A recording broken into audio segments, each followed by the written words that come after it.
Nombraba el primer ciberataque a gran escala ejecutado prácticamente por una inteligencia artificial sin intervención humana sustancial. Es un caso real que ha sido atribuido a un grupo chino y marca un poco un punto de inflexión en cómo entendemos las amenazas digitales. Lo que nos está demostrando es que la inteligencia artificial es un vehículo que tenemos dentro de la ciberseguridad para que los ataques sean más sofisticados, estén más automatizados. ¿Tú crees que es un antes y un después en la ciberseguridad? Bueno, la respuesta sencilla y corta es sí. Lo que nos encontramos es, necesitas una imagen, una foto estática de una persona para hacer la deepfake. Sí, con eso ya bastante fino. Y necesitas 10-15 segundos de audio, 8 horas solo, y el idioma el que quieras casi. Entonces, con un audio WhatsApp tienes el riesgo de que te puedan clonar la voz y hacerse pasar por ti. El coste de una brecha o el coste de un incidente de seguridad es mucho más grande de lo que podemos pensar a priori, porque hay unos costes directos y unos costes indirectos. Y vamos a una época, a una era donde buscamos la autonomía, pero vamos a un entorno mucho más rápido, donde las amenazas serán más rápidas y donde las defensas deberían ser más rápidas para poder compensar.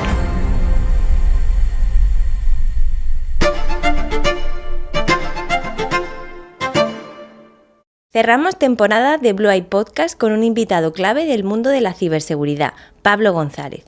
Cuenta con más de 15 años de experiencia en el sector y actualmente lidera en Telefónica Innovación Digital la unidad de innovación de ciberseguridad, donde trabaja desde hace más de 12 años. Es autor de varios libros de ciberseguridad, emprendedor, divulgador, speaker en congresos nacionales e internacionales y docente en másteres universitarios. Bienvenido, Pablo, a Blue Eye. Estoy súper contenta de que hayas tomado el tiempo de venir aquí.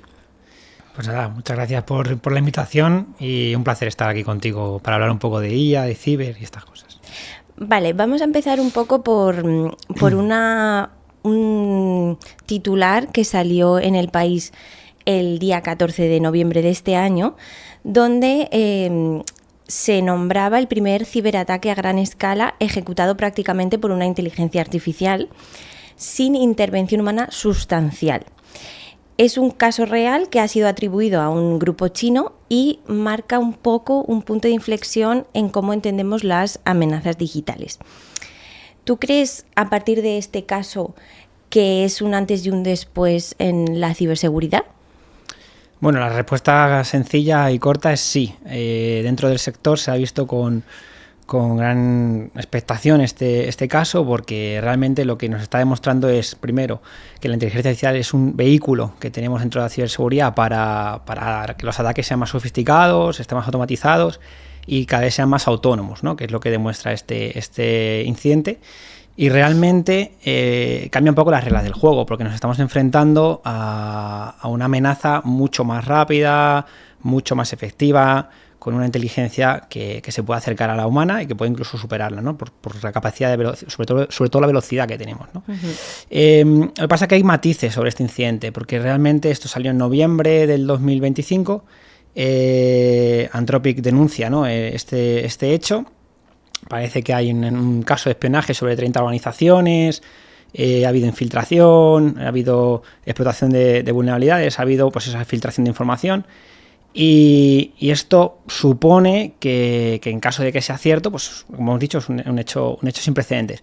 Pero realmente no tenemos todavía un análisis independiente que se solicita también para verificar que esto es real. O sea, que no hay una documentación todavía, no está el caso totalmente documentado, ¿no? Claro, porque siempre que hay un ataque se necesita hacer una auditoría independiente para testear. ¿O esto simplificaría, ¿no? Es decir, si ante el hecho que es tan grave y tan notorio, pues lógicamente sí necesitaríamos esa independencia para poder validar, ¿no? Eso es lo que pide un poco el sector, para tener esa creencia y verificar que esto es real. Uh-huh. ¿Y qué significa sin intervención humana sustancial?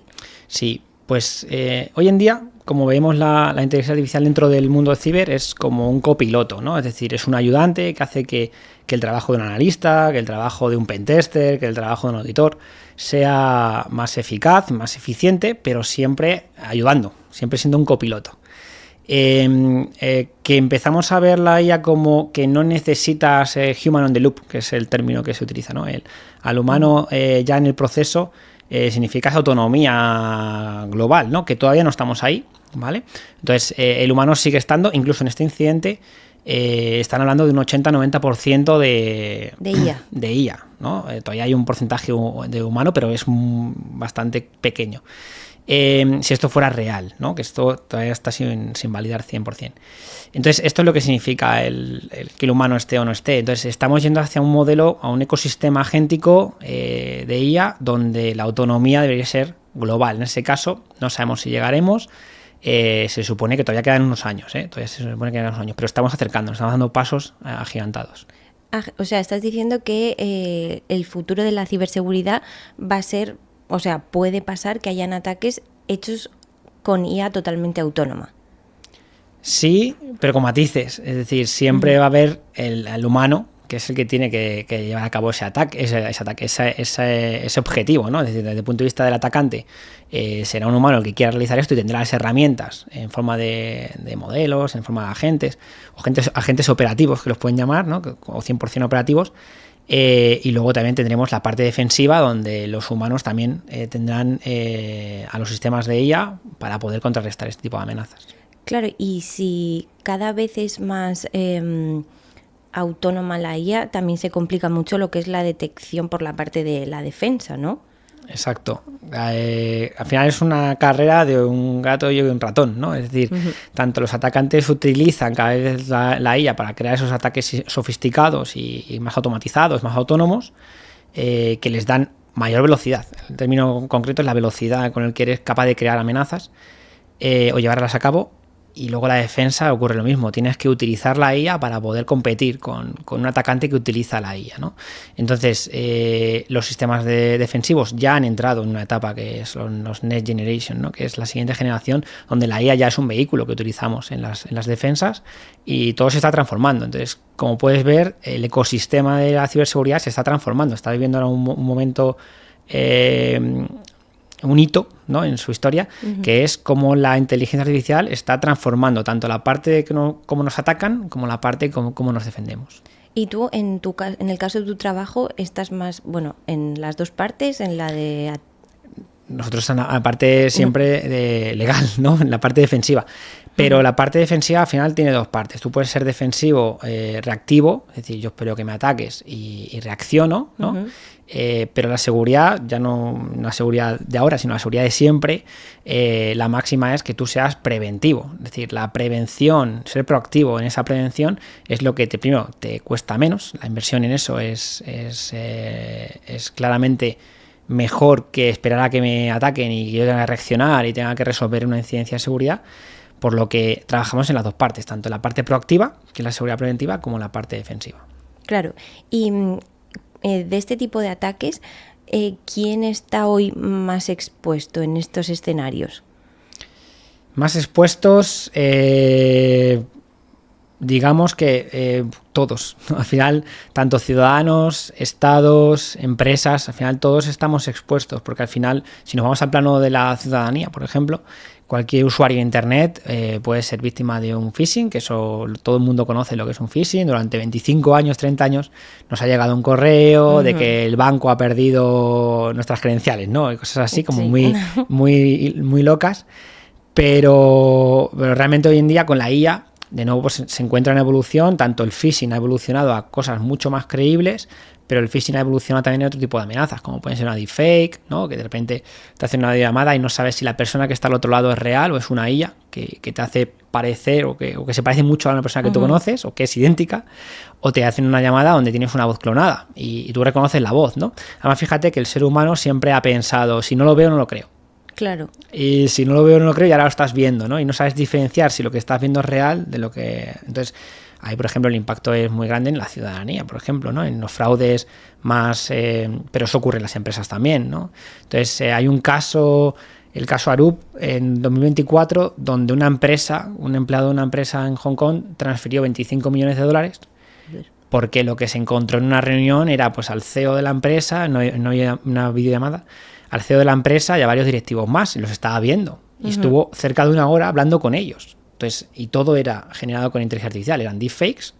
Donde... Pero están tan bien hechos, no sé, es que a mí me choca, sí, me cuesta hoy en día sí. Y fíjate, te puedo contar que en el año 2018, finales 2019, nosotros empezamos a investigar sobre el tema de de las deepfakes, en aquel momento, para que veas un poco la evolución, ¿no? Y la rapidez, en aquel momento nosotros necesitábamos, o sea, queríamos generar deepfakes en el año 2019 para luego trabajar en la detección, ¿no? Y ver cómo se pueden detectar ese tipo de amenazas. Poder generar una deepfake nos costaba tanto la parte de imagen, era vídeos de una persona, cuanta mayor calidad mejor, pero era un montón de vídeos con movimiento de la cabeza, con movimiento. Luego teníamos también en la parte del audio, necesitábamos 8 horas de audio, solamente teníamos algunos modelos que solo entendían inglés, o tenías que hacer el speech to text, pues pasarle lo que estaba diciendo ese audio. O sea, un trabajo bastante elaborado, tecnológicamente necesitabas mucha tecnología y era caro. El año 2025 lo que nos encontramos es, necesitas una imagen, una foto estática de una persona para hacer la deepfake. Sí, con eso ya bastante fino. Y necesitas 10-15 segundos de audio. No 8 horas solo. Y el idioma, el que quieras casi. Entonces, con un audio WhatsApp tienes el riesgo de que te puedan clonar la voz y ser tú, ¿no? O hacerse pasar por ti. Y generar la capacidad de generar tu voz con el tono y con todo perfecto. Entonces, claro, estamos ante un reto como sociedad donde nos encontramos con el riesgo de no saber lo que es real de lo que es real. Y claro, eso nos va a provocar perder libertad. Claro, además, o sea, yo creo que también se junta con que la IA también tiene que aprender como ingeniería social, ¿no? De alguna manera. O sea, lo que estás diciendo tú es que el chico este que traspasó no sé cuántos millones 25. Habló con sus jefes y demás porque el ataque estaba, bueno, era un ataque, ¿no? O era un ataque claramente hiperpersonalizado, ¿no? Sí, además para este hombre, ¿no? Tiene nombre el ataque es la estafa del CEO. La estafa del CEO históricamente es un email que llega a una persona de contabilidad o a alguien que puede tener la capacidad de hacer una transferencia en una organización. Depende del modelo de la organización y el procedimiento que tengan, pues a veces necesitan varias firmas, ¿no? O varias, pero a veces no. Entonces, históricamente es un email que te llega, es un phishing. Es un email que te llega, y se hacen pasar por el CEO de la organización, si la persona se lo cree, transfiere. Y esto que nos puede parecer tan tonto, no es tan tonto porque ha habido empresas que han perdido dinero con esto, ¿no? Y hay mucha documentación sobre esto. La tecnología y la IA lo que hacen es que esto evolucione hacia, vale, ya pasamos del email, pasamos a una voz, a una llamada, donde no hay imagen, sino simplemente una llamada y tú estás escuchando al CEO. Y si tú tienes una relación con esa persona, lo estás escuchando. Y además la inteligencia artificial puede hacer que esa IA hable, como tenga la personalidad, que tenga el comportamiento, que hable como esa persona, ¿no? Incluso. Ya no solo en el tono, sino en el mensaje, en la forma de expresarse. Y luego ya pasamos a la videollamada, es decir, ya lo estás viendo. Entonces, nos cuesta mucho a todos decir, pues es que estoy viendo, o sea, sí lo estoy viendo, o sea, esto es real. Y ahora mismo tenemos esa disyuntiva, ese problema. Y también tenemos el problema que como nuestros datos en general están muy expuestos, ¿no? O sea, el CEO de cualquier empresa pueden coger la imagen, la voz en una charla de YouTube y generar el ataque, ¿no? Sí, pero bueno, realmente aquí no hay mucho que hacer, ¿no? En el caso de personas que son relativamente públicas o públicas. Aquí las personas que son públicas, pues lógicamente es muy fácil acceder a esta información, pero luego con las redes sociales, cualquier persona que no es pública también puede serlo, ¿no? Claro, entonces, al final, acceder a la imagen de una persona o acceder a un audio de una persona no es tan complejo, ¿no? Realmente es bastante sencillo. Realmente aquí lo que tenemos que... Hay como dos caminos, ¿no? Entonces, el camino lógico en ciberseguridad nos dice cómo protegernos de esto. Claro. Pues la protección va en la detección de este tipo de amenazas. Entonces, hay soluciones. Lo que pasa es que siempre el atacante va como un poquito por delante, ¿no? Pero hay soluciones que intentan detectar que estás ante una deepfake, ¿no? Te lo dicen en la propia suplantación, claro, ¿no? Entonces te lo dicen en la videollamada, ¿no? Te salta como una alerta, un warning. También hay sistemas para intentar detectar que esas voces son sintéticas, que realmente están generadas con una IA. Pero también hay un mecanismo más humano que va en nosotros, que es vamos a tener que empezar a tener códigos entre nosotros, ¿no? Es decir, si yo quiero una conversación contigo por videollamada, igual tenemos que decir, oye, pues vamos a tener una clave, ¿no? Y yo te digo, pues de repente, hola Lidia, 1, 2, 3, 4, ¿no? Y tú dices, vale, esa es mi clave con él y sé que no estoy ante una deepfake porque no conocen algo que nosotros conocemos. Hay una serie... que además yo creo que mucha gente igual conoce, una serie famosa que se ha hecho este año, que es El refugio atómico, de no. Netflix. Y sí, la han cancelado, ¿no? Sí. Pero Ya sé la primera temporada que reflejan es la esto. IA que Claro, se hace pasar y por reflejan una esto, persona. cómo están engañando a una persona hasta que esa persona decide hacer una pregunta en plan de cuando íbamos a la universidad, justo, ¿no? Pero era deepfake, ¿no? Entonces me dice, cuando íbamos a la universidad, ¿cómo me llamabas? Algo que no podían saber, ¿no? Es verdad. Y eso estamos yendo un poco hacia ese modelo también de protegernos, autoprotegernos como seres humanos en este tipo de medidas. Claro, pero en cuanto a la detección de la suplantación, las empresas ¿qué tipo de medidas utilizan? Pues ahora... Aparte de los códigos, que eso en realidad es algo humano. Sí, eso es algo humano y algo que tenemos que tener siempre a mano. Lo digo porque yo que trabajo también en una empresa, a veces no soy consciente, a pesar de que hayan un montón de cursos que hacen para concienciarnos de que los phishings, los correos y demás, no somos conscientes, yo creo, de la cantidad de ataques que sufren en general las empresas. Entonces, entiendo que las empresas, o los gobiernos y todo, están muy enfocados también en detectar amenazas como, por ejemplo, lo que estás hablando de la suplantación. Sí, o sea, al final hay, lógicamente, soluciones, ¿no? Pero es algo tan novedoso todavía que está en mucha parte, hay una parte de innovación muy clara, ¿no? Investigación, innovación, hay productos, empieza a haber servicios y lógicamente se dan soluciones a este tipo de amenazas. Lo que pasa que es una carrera, es el juego entre el gato y el ratón, es decir, a ver quién coge a quién y al final esas soluciones siempre intentarán ir a la par, será complicado. Pero sí que existen soluciones muy basadas, por ejemplo, en rasgos fisiológicos, ¿no? Muchas veces hay papers donde... Te pongo un ejemplo muy básico. Y no funcionaría hoy en día porque las deepfakes de hoy en día ya esto lo tienen contemplado. Pero algo tan básico como el parpadeo humano, nosotros tenemos una frecuencia de parpadeo, ¿no? Entonces, allá en el año 2019 y el año 2020 había unos estudios de, se puede medir el parpadeo humano, tenemos una frecuencia normal. Otra cosa es que forcemos, ¿no? Pero nuestro parpadeo natural tiene una frecuencia. Y eso, de repente, si la mides sobre un vídeo que tú puedes ver que está fuera de esa frecuencia, tienes que sospechar. Estoy ante algo que no parece humano porque no cumple la frecuencia. Claro. Eso, existen varios casos de rasgos fisiológicos donde se puede medir este tipo de cosas, ¿no? Había cosas tan inverosímiles como identificarte en la pupila, el reflejo que fuera concreto en los dos ojos, lo que estás mirando, porque a veces te aparecía en uno aparecía un reflejo, en otro no aparecía. O sea, claro, fijaos que son cosas muy concretas. Matices, claro. Eso es, muchos matices. Y además que las deepfake cada vez son mejores. O sea, ese tipo de cosas, ese tipo de soluciones también van... Porque ahora con el nano banana y todo esto, que es como hiperrealista. Claro, pero eso ya es otra cosa, ya no es una deepfake, ¿no? Es un vídeo generado con IA. La deepfake es la persona, ¿no? La suplantación de esa persona.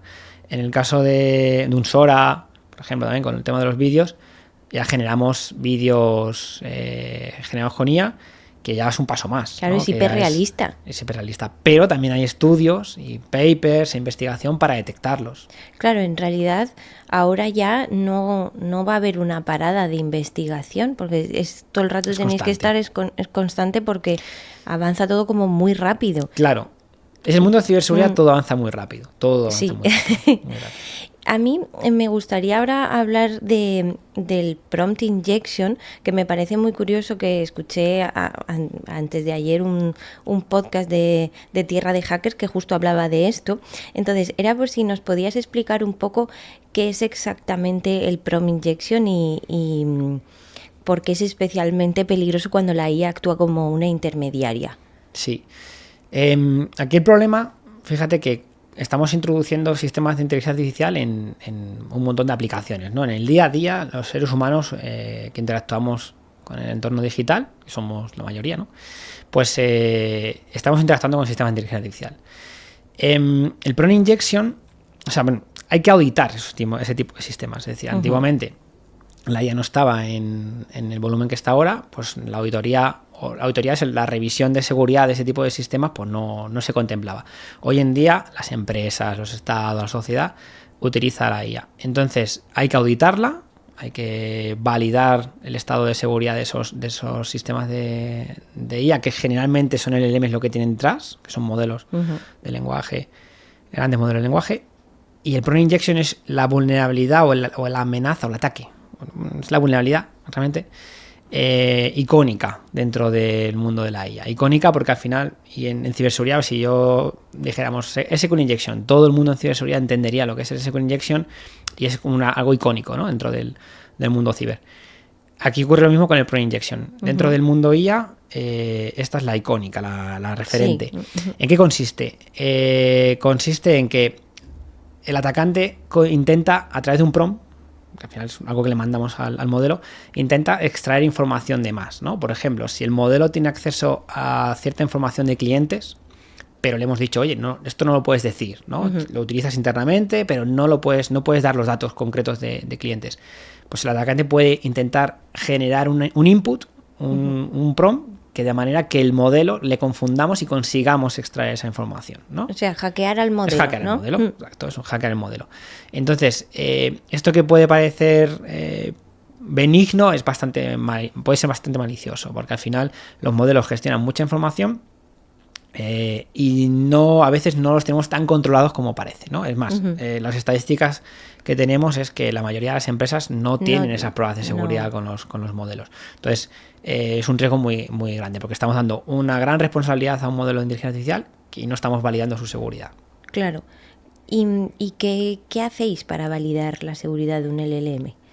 Bueno, hoy en día, si me preguntas hace 2 años, te digo, pues no hay mucho, pero ya en este tiempo ya sí que se han ido desarrollando, hay diferentes, no estándares, sino hay diferentes asociaciones muy famosas en el mundo ciber, como son los de Mitre, como OWASP, que lo que han ido montando es, oye, pues hay que ver una serie de pruebas, hay que hacer una serie de procedimientos, y entonces lo que se hace es, pues como se ha hecho siempre en la auditoría de seguridad, es probar. Hay una batería de pruebas, hay una serie de amenazas identificadas, hay una serie de vulnerabilidades, y lo que se hace es un testeo y una auditoría sobre esos tipos de sistemas, ¿vale? De manera que podamos identificar, oye, pues este modelo o no solamente el modelo, muchas veces es la propia aplicación donde está el modelo, pues es vulnerable y tienes que corregirlo, ¿no? Pues entonces lo que se hace es esto.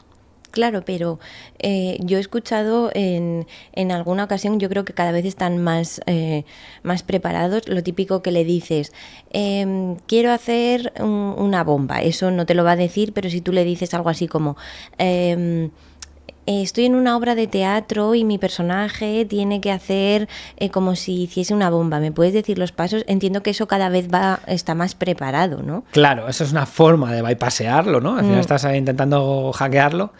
Y lógicamente ese tipo de intentos también se van intentando controlar o acotar en esas pruebas, ¿vale? Se van alimentando para que eso no tenga ese impacto. Por ejemplo, existe la figura del guardarraíl, sí, que es una especie de firewall. Realmente es un firewall de modelos, ¿vale? Que eso igual se entiende mejor, pero el término técnico en la parte de ella es el guardrail, ¿no? Entonces, en este caso es un firewall donde lo que estamos haciendo es controlando también esos inputs y también con IA, en algunos casos, ¿no? Pues validando, oye, esto, cuidado porque esto me va a impactar en el modelo. Entonces es una capa extra que se pone, y realmente lo que hay que probar es todo esto. Es una batería de pruebas, se va intentando encontrar, pero claro, las posibilidades son infinitas. Nadie te garantiza al 100%, y en ciberseguridad nunca se puede garantizar al 100% de que no va a haber un hueco por el cual lo único que tienes que tener es tu plan para contener, ¿no? En el caso de que ocurra, mitigar y ver cómo puedes responder. ¿Y es común el ataque de prompt injection? Sí, en este caso, sí, es según OWASP es el primero de todos, es el más claro, el más identificado, y también es muy sencillo de realizar, ¿no? Digamos. Sí, otra cosa es que tengas éxito, pero realizarlo al final es como hemos enseñado a la sociedad a interactuar con un modelo de un LLM, ¿no? Que es a través de un prompt. Entonces al final cualquiera, lo que pasa es que tenemos que entender que podemos estar cometiendo también una acción de delito, porque claro. La intención aquí es importante, ¿no? Y bueno, pues al final puedes hacer un ataque, extraer información que no debes y bueno. Claro, pero un atacante, ¿cómo? Esto es por ignorancia, ¿cómo puede colar instrucciones en un modelo que estés utilizando tú?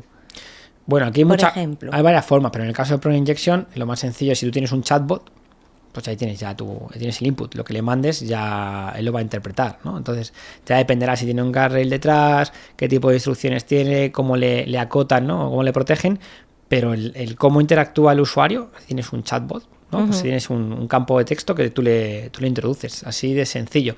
Otras veces será más difícil, porque otras veces será que tú tienes una aplicación web donde tienes una serie de cosas como hay y de esa aplicación... a lo mejor un archivo que contenga una instrucción, también, ¿no? puede ser. Mira, fíjate, un sistema que se me ocurre, ¿no? Que tengas un sistema que le subes un archivo, lo procesan y con IA lo trabajan y luego hacen un resultado interno de no sé qué. Bueno, ese archivo puedes meterle instrucciones también para que el modelo lo lea, porque el modelo va a leer todo el archivo, ¿no? Imagínate un PDF, pues va a leer todos los campos y tal, y tú de repente le pones un mensaje ahí. Si no está correctamente preparado, pues igual hace caso también al mensaje que le ponemos ahí, de repente nos extrae más información, o nos hace donde tenemos que poner un 2, pone un 5, o lo que tenga que hacer. ¿Y qué tipo de fraudes, fraudes, no, con qué objetivo más frecuente se utilizan los prompt injection? ¿Para extraer información? Sí, extraer información, aunque también si el modelo realiza acciones que luego pueden repercutir en, por ejemplo, en algo numérico, por ejemplo, algo económico, también podría ocurrir. O sea, al final, no solamente es exfiltración, que sería que el modelo te devuelve información que no debe devolverte y provocas un leak, una fuga de información. Eso. Sino que también pues el modelo, si tiene que realizar, si con lo que el modelo trabaja luego hay un proceso secundario que opera en alguna base de datos para hacer no sé qué, pues también puedes impactar en lo que va detrás, en el proceso, en la lógica de negocio, por ejemplo. Claro. Y bueno, hay una cosa que te he comentado antes, que es que las empresas en general intentan concienciar mucho a lo que es el empleado con un montón de cursos y demás, como que también uno de las cosas más vulnerables cuando hay un ataque a una empresa es el propio empleado. Vosotros, ¿creéis que el empleado en general es consciente de las grandes vulnerabilidades que tiene en general? Porque el phishing sí que los tenemos más interiorizado. Ahora ya vemos un correo y si no vemos que el arroba es realmente el que tiene que ser, ya no le hacemos caso. Pero hay un montón de ataques que en realidad no somos conscientes, como el que acabas de comentar. Entonces, ¿tú crees que son realmente conscientes? O sea, ¿se hace una labor buena en ese sentido? Se hace una labor... Bueno, la labor se hace, pero igual como que no nos toca, entonces dijimos, bueno, pues pasamos. Sí, pero la labor se hace al nivel que debe hacerse. Te explico. Lógicamente, no es lo mismo una persona que está dedicada en el mundo de IT, por ejemplo, ¿no? que tiene que hacer la administración de las redes, de los sistemas, tal, y tiene que tener un conocimiento mayor, seguramente, de ese entorno y de las amenazas y a lo que se enfrenta en su trabajo, que una persona que realiza otro tipo de trabajo que no es ni tan técnico ni tiene ese foco tecnológico, sino que su foco es otro. Tiene que conocer, todos tienen que conocer, pero cada uno aplicado a su trabajo, ¿no? Y a lo que al riesgo real que supone su actividad. Entonces, ya diferenciando eso, las empresas trabajan la creación, o deberían trabajar la creación de la cultura de la seguridad y también la concienciación de los empleados.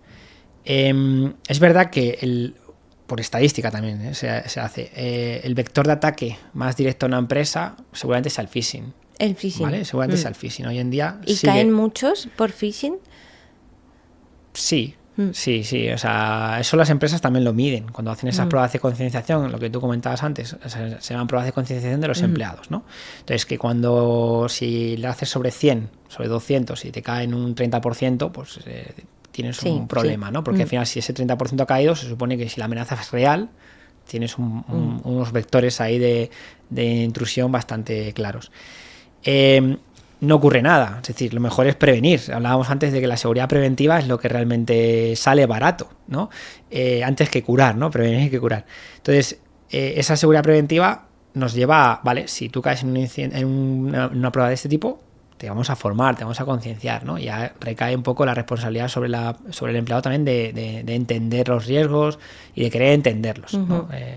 Es importante. Y una pregunta, para que la gente entienda, cuando ocurre un phishing de que tú clicas en un enlace malicioso, normalmente te piden unas credenciales y demás, y a partir de esas credenciales, pues por ejemplo, te piden, yo qué sé, el usuario y la contraseña de la empresa.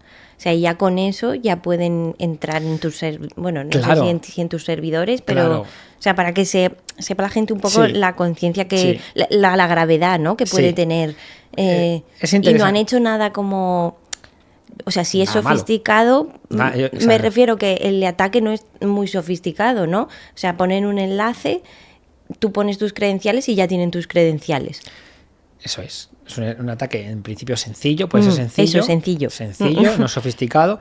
Pueden utilizar IA en ese proceso para generar un phishing un poquito más de mayor calidad. Pueden intentar, si es un phishing dirigido, que luego hay que diferenciar entre lo que es el phishing más global, que puede ser cualquier empleado de la empresa, o puede ser un phishing dirigido a directivos, a gente que tiene cierto poder, ¿no? Ahí ya pueden utilizar también la IA para que los correos, claro, personalizarlo, que los correos parezcan que es en el tono y en cómo se escriben, parezcan que vienen de una persona que ellos conocen y sientan esa confianza, ¿no? Es un tema psicológico. Entonces, en el caso del phishing, me decías, perdona, la pregunta. No me acuerdo. O sea, nada, simplemente era como de dar conciencia de que... sí, un segundo.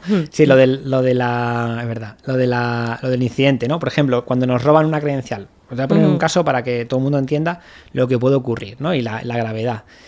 Que realmente el empleado al final, pues dependerá un poco de su concienciación, pero la gravedad que puede tener. Imaginaros que tenemos una campaña, se llama así, una campaña de phishing donde nos lanzan X correos de phishing a empleados y solo cae uno, ¿vale? Pongamos que solo cae uno. Uno entrega a su usuario y su credencial de la empresa. Hoy en día, con esa credencial, generalmente tenemos sistemas single sign-on, ¿no? Es decir, que con una credencial yo accedo a todos los servicios casi de la empresa y puedo, por simplicidad, ¿no? Sí.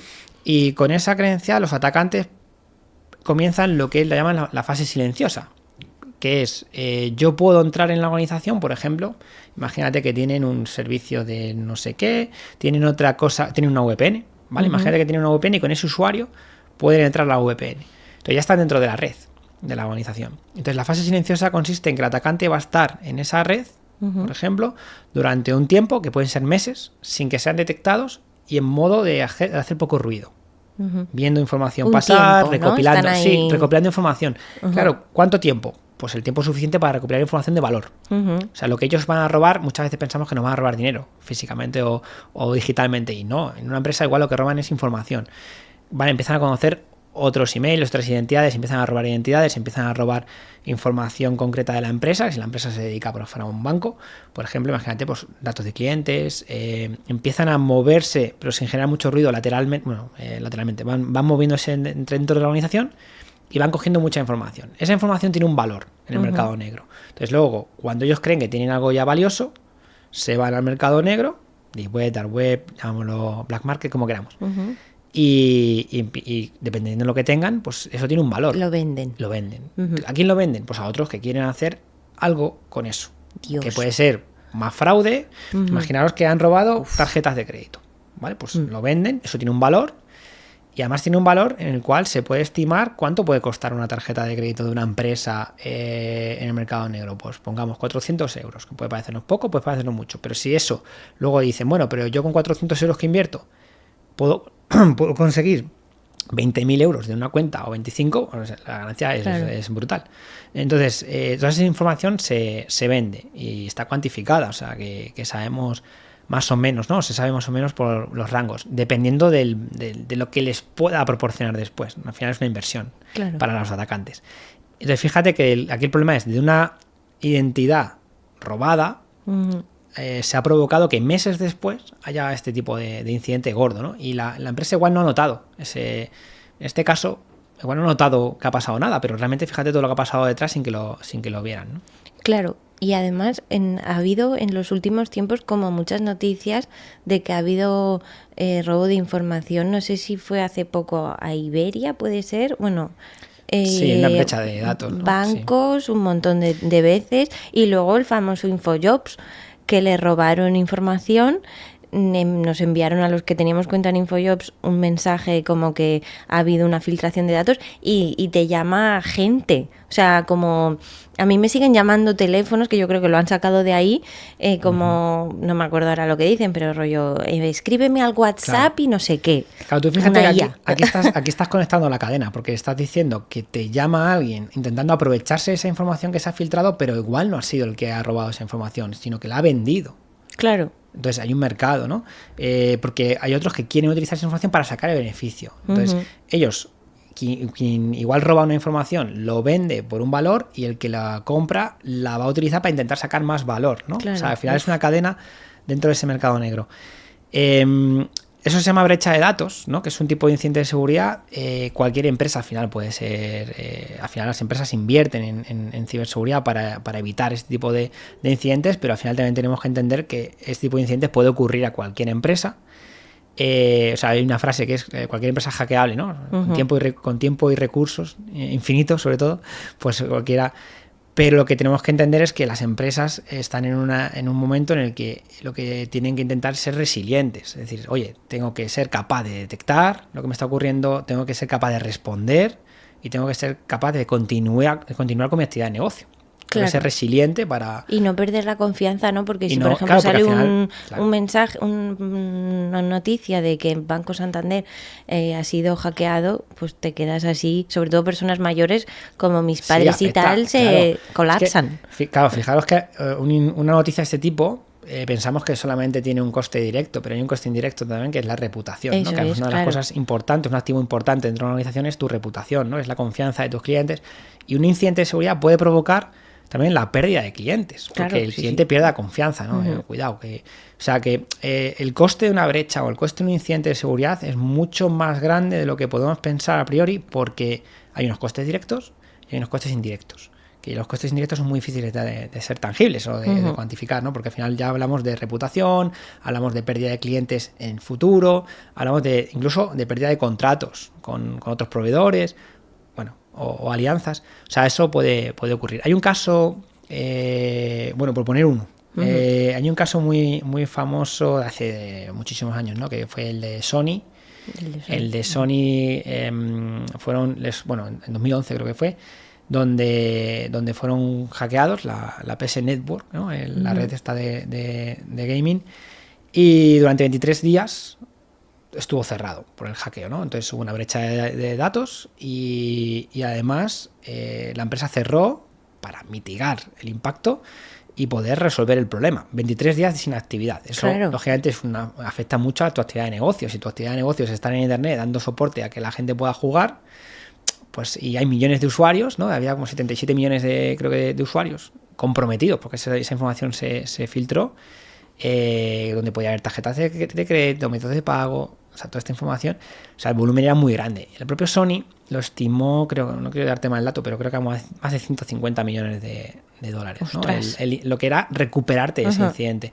Y una cosa que empezó a ocurrir, y es que también esos incidentes ya sobrepasaban el mundo digital y llegaban al mundo de la bolsa, que es donde el valor de una empresa se podía ver afectada. Y en este caso de Sony creo que bajó de $36, te lo digo así de cabeza, pero $36 a 24 por el incidente, es un 33% de caída, ¿no? Entonces, ahí ya, en ese año 2011, que es muy lejano, pues se empieza a ver como, oye, cuidado que los incidentes de seguridad tienen una repercusión muy, muy grande en las empresas. Y una pregunta, yo cuando pienso que hay un ataque en una empresa, ¿qué es lo que hacen los equipos de seguridad? Es decir, imagínate, hay una brecha de datos. ¿Cómo se arregla eso? Porque la información ya está fuera. Entonces, entiendo que no hay una forma de arreglarlo como tal, o sea, como a lo mejor es como blindar los datos que están sanos, por así decirlo, y el resto ya se ha perdido, o chantajean con dinero y demás. Bueno, ahí hay varias cosas. Lo primero es mitigar la amenaza, aislarlo y entender lo que ha ocurrido para poder resolverlo. Lo siguiente también es, tenemos un plazo, ¿no? Hay un plazo de 24 a 72 horas según un GDPR, que es la ley de protección de datos, ¿no? Que nos regula. Donde hay que avisar a los usuarios de que esto ha ocurrido. Si te das cuenta, cuando hablabas antes del caso de Iberia, ¿no? Te das cuenta de que ellos mandan un correo a sus usuarios y indican lo que ha pasado. Claro. Eso es por la GDPR, que entró en vigor en 2018, si no recuerdo mal. Eso es una cosa que hemos ganado como ciudadanos europeos, porque antiguamente no había esa obligatoriedad. Entonces, tus datos podían haber sido expuestos y nadie te informaba de eso, ¿no? Entonces ahora la GDPR protege también al ciudadano de que, oye, tus datos tienes que saber en todo momento lo que ha ocurrido con ellos. Si hay un incidente te tienen que informar. Y además te tendrán que decir qué datos han sido comprometidos, qué datos han filtrado, y en función de eso tomar tus acciones, ¿no? Hay casos básicos muy sencillos serían, oye, nos han robado usuarios y contraseñas. Imagínate, que bueno, es un caso crítico, pero es básico en el sentido de que te pueden decir, bueno, lo que hay que hacer es actualizar las contraseñas. Vale. Bueno, vale. Estaría bien. Pero hay casos más complejos, ¿no? Donde nos han robado las tarjetas de crédito, por ejemplo. Para un caso muy extremo. Pues ahí ya entra un tercero en juego, que es también mi banco tiene que decir algo porque tenemos que cambiar tal, claro, o porque tenemos que anular esto. O sea, al final depende el tipo de información que sea comprometida en esa brecha, pues el incidente puede ser mayor o menor y para el propio usuario. Claro, porque al final, o sea, una empresa tiene datos, pues eso, de tu banco, aunque no sea tu banco, ¿no?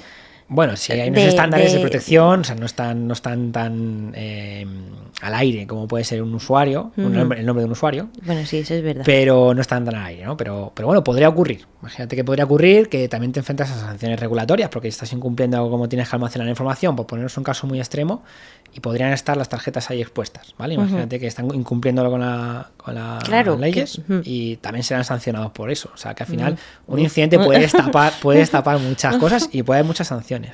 Claro, yo aquí lo que estoy viendo es que en realidad la IA lo único que hace es ayudar a la defensa y ayudar a los atacantes, ¿no? O sea, es como que lo que hace no es cambiar lo que es el concepto de ciber, sino que está haciendo como más rápido y más vulnerable también, ¿no? Es un vehículo. Es un vehículo que está transformando, pero sí, yo creo que sí está transformando la forma en la que, sí, eso sí, igual la mirada, vamos ¿no? a actuar, porque ya estamos con los copilotos, ¿no? Con los ayudantes.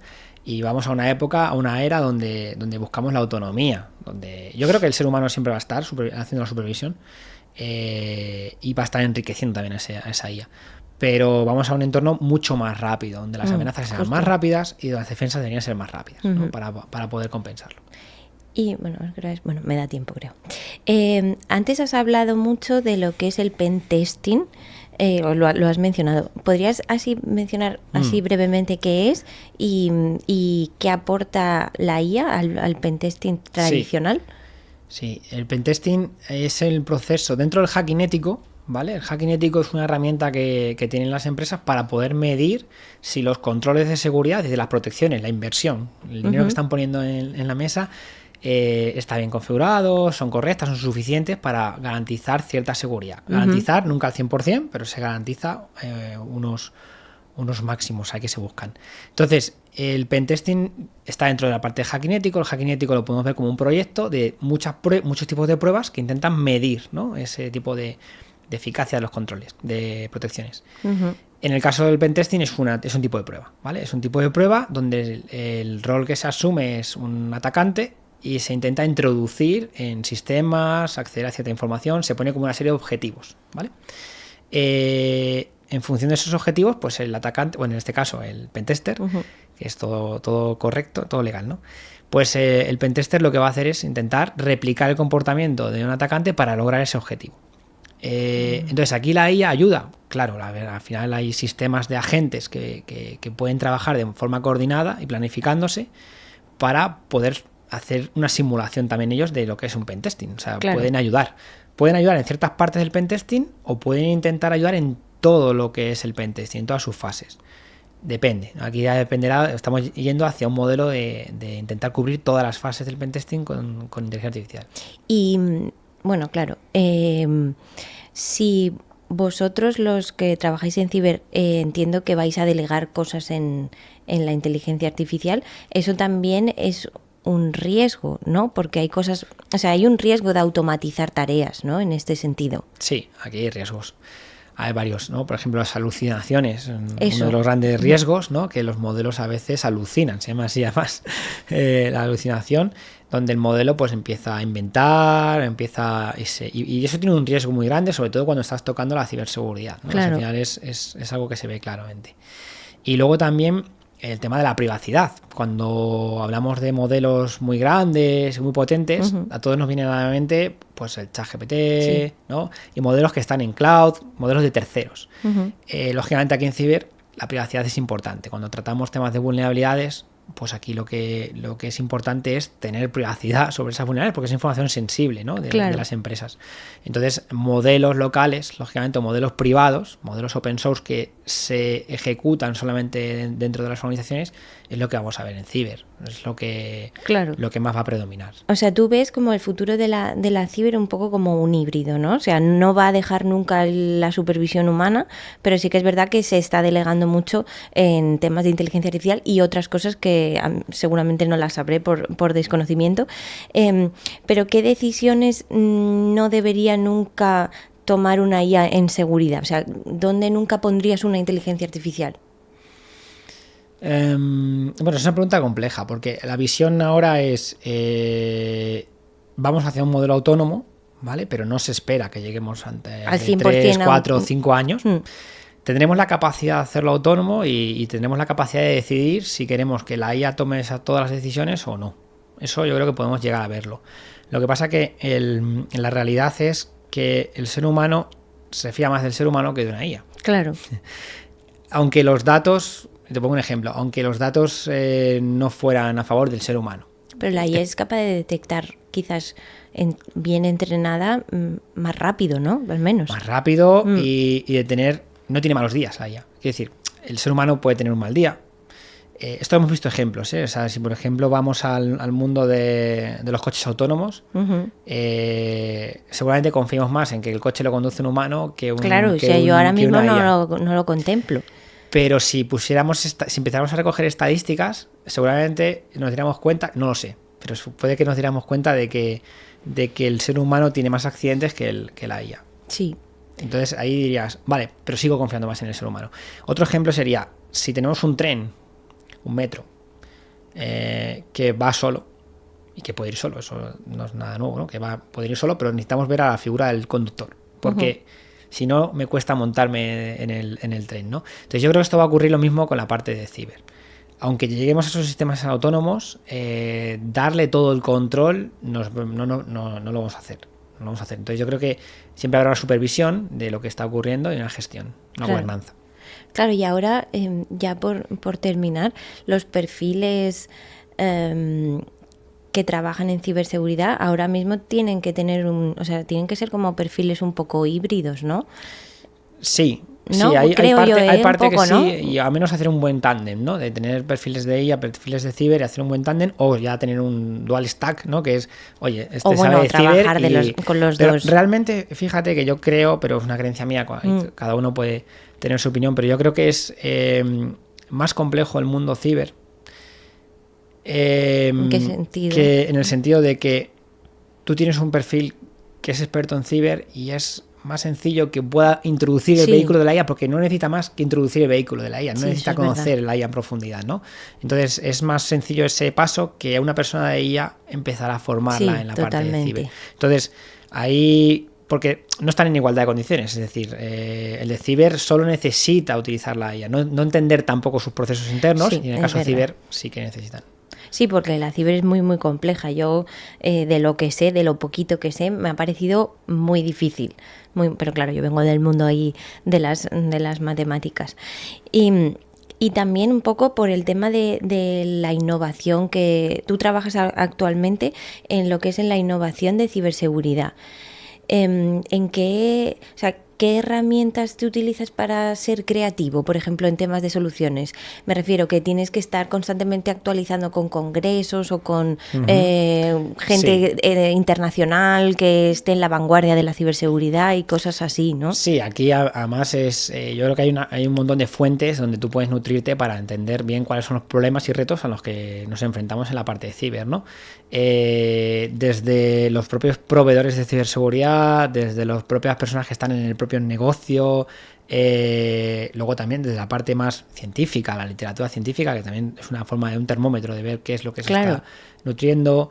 Al final tienes muchas fuentes desde las que vas enriqueciendo, ¿no? Y eso te permite entender cuáles son los problemas y retos actuales y poder trabajar en ellos. Y para que la gente se haga una idea, o sea, hay como muchos congresos de esto, ¿no? A los que gente como tú pues va y bueno, lo que acabas de comentar. Que muchísimas gracias por haberte tomado la molestia de haber venido, que seguro que estás súper ocupado, y que yo he aprendido mucho, tanto haciendo el guión como con esta conversación, que como ya he dicho que yo vengo del mundo de las matemáticas, y que nada, que muchas gracias y que y que vaya todo muy Pues, bien. pues nada, muchas gracias. Y un placer estar aquí contigo y haber charlado un poco sobre ciber, IA y esto que está por venir. Eso, que además que es como un tema como que no está acotado, ¿no? Como que puedes innovar todo lo que quieras. Sí, aquí tenemos un abanico muy grande y cada vez más, además.